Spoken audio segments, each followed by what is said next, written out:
दोस्तों स्वागत है तमारू शिक्षक गुजरात चैनल अंदर। दोस्तों आज वीडियो में આપણે શીખીશું કે એક નવું જીમેલ આઈડી તમે મોબાઈલથી કેવી રીતે બનાવી શકો છો।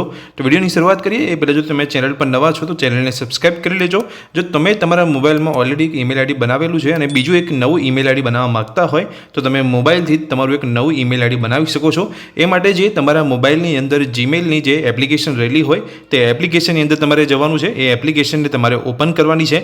તમે જોઈ શકો છો મારા મોબાઈલમાં મેં જીમેલ એપ્લિકેશન અહીંયા જોવા મળે છે તેનું હું અહીંયા ઓપન કરીશ। તો જેવું તમે જીમેલ એપ્લિકેશનને ઓપન કરશો એટલે જે તમારું ઓલરેડી લોગિન ઈમેલ આઈડી હશે એ તમને અહીંયા જોવા મળશે। તો આપણે અહીંયા એક નવું ઈમેલ આઈડી બનાવવા માંગીએ છીએ। તો અહીંયા જે ઈમેલ આઈડી આપણું અહીંયા લોગિન છે તેની પર આપણે અકાઉન્ટ પર ક્લિક કરવાનું છે। તમે જોઈ શકો છો આ પ્રકારનું મારું ઈમેલ આઈડી જોવા મળે છે। હવે એક નવું ઈમેલ આઈડી બનાવવા માટે તમારે જોઈ શકો છો અહીંયા એક ઓપ્શન તમને જોવા મળે છે એડ અનધર અકાઉન્ટ। તે ઓપ્શન પર તમારે ક્લિક કરવાનું છે। જેવું તમે એડ અનધર અકાઉન્ટ પર ક્લિક કરશો એટલે તમારા મોબાઈલની અંદર આ પ્રકારના ઓપ્શન તમને જોવા મળશે। હવે એક નવું ઈમેલ આઈડી બનાવવા માટે તમારે જોઈ શકો છો પહેલો જ તમને ઓપ્શન જોવા મળે છે ગૂગલ। તે ઓપ્શન પર તમારે ક્લિક કરવાનું છે। જેવું તમે ગૂગલ ઉપર ક્લિક કરશો ને જો તમે તમારા મોબાઈલમાં પિન સેટ કરી રાખ્યો છે તો તમને પિન પૂછવામાં આવશે।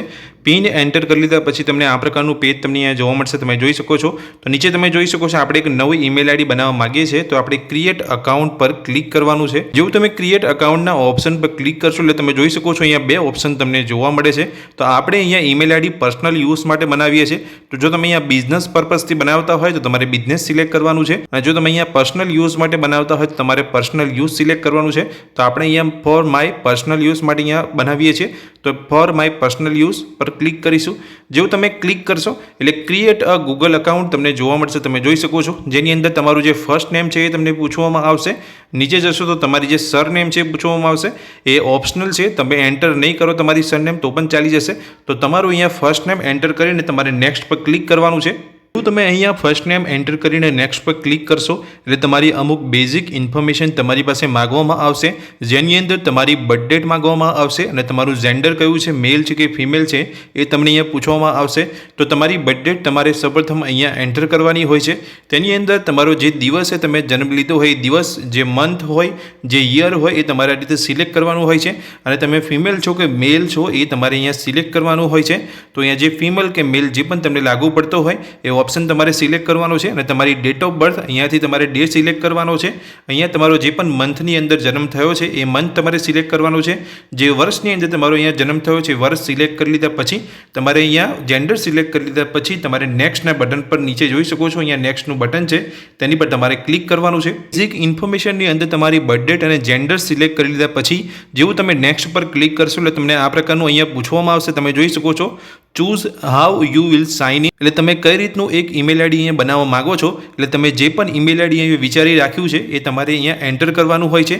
Create a Gmail address @gmail.com એ તો લાસ્ટમાં આવી જ જશે, પણ જે પણ તમે આગળ અહીંયા લખવાનું વિચાર્યું હોય ઈમેલ આઈડીની આગળ એ તમારે અહીંયા એન્ટર કરીને એકવાર જોઈ લેવાનું છે કે એ ઈમેલ આઈડી અવેલેબલ છે કે નહીં। તો અહીંયા હું તમને એક એક્ઝામ્પલ બતાવી દઉં છું તમારે કઈ રીતે તમારું ઈમેલ આઈડી અહીંયા ક્રિએટ કરવાનું છે। જે પણ ઈમેલ આઈડી તમે વિચારી રાખ્યું છે જો એ અવેલેબલ છે તો તમને અહીંયા મળી જશે, પણ જો તે નથી તો તમારે જે પણ જે અલ્ટરનેટિવ જે ઈમેલ આઈડી તમને અહીંયા બતાવતું હોય એ તમે અહીંયાથી લઈ શકો છો। અહીંયા એક નવું ઈમેલ આઈડી ક્રિએટ કરતી વખતે તમારે જે એ ઈમેલ આઈડી તમે અહીંયા બનાવો છો તેની અંદર તમે જોઈ શકો છો you can use letter, number and full stops. અહીંયા તમારે જે પણ ઈમેલ આઈડી તમે બનાવો છો તેની અંદર તમારે લેટરનો યુઝ કરવાનો છે, નંબરનો પણ તમે જોઈ શકો છો મેં અહીંયા યુઝ કર્યો છે અને ફૂલ સ્ટોપનો। આ રીતે તમારે એક નવું ઈમેલ આઈડી બનાવવાનું છે। તો એક ઈમેલ આઈડી હું તમને અહીંયા એન્ટર કરીને બતાવી દઉં છું। જેવું તમે નેક્સ્ટના બટન પર ક્લિક કરશો તો તમે જોઈ શકો છો જો એ ઈમેલ આઈડી અવેલેબલ હશે તો તમને અહીંયા બતાવશે, નહીં તો તમે જોઈ શકો છો that user name is taken, એટલે આ જે તમે અહીંયા ઈમેલ આઈડી એન્ટર કર્યું છે એ ઓલરેડી કોઈએ બનાવી લીધેલું છે એટલે આ ઈમેલ આઈડી તમે નહીં બનાવી શકો। અને જે અવેલેબલ ઈમેલ આઈડી છે એ તમને બતાવી રહ્યું છે, તમે જોઈ શકો છો અવેલેબલ આ ઈમેલ આઈડી છે। જો તમે અહીંયા યુઝ કરવા માગતા હોય તો યુઝ કરી શકો છો, નહીં તો તમે બીજું પણ અહીંયા એક નવું ક્રિએટ કરી શકો છો તમારું ઈમેલ આઈડી। જો તે અહીંયા ઈમેલ આઈડી અવેલેબલ હશે તો તેનો યુઝ કરી શકશો।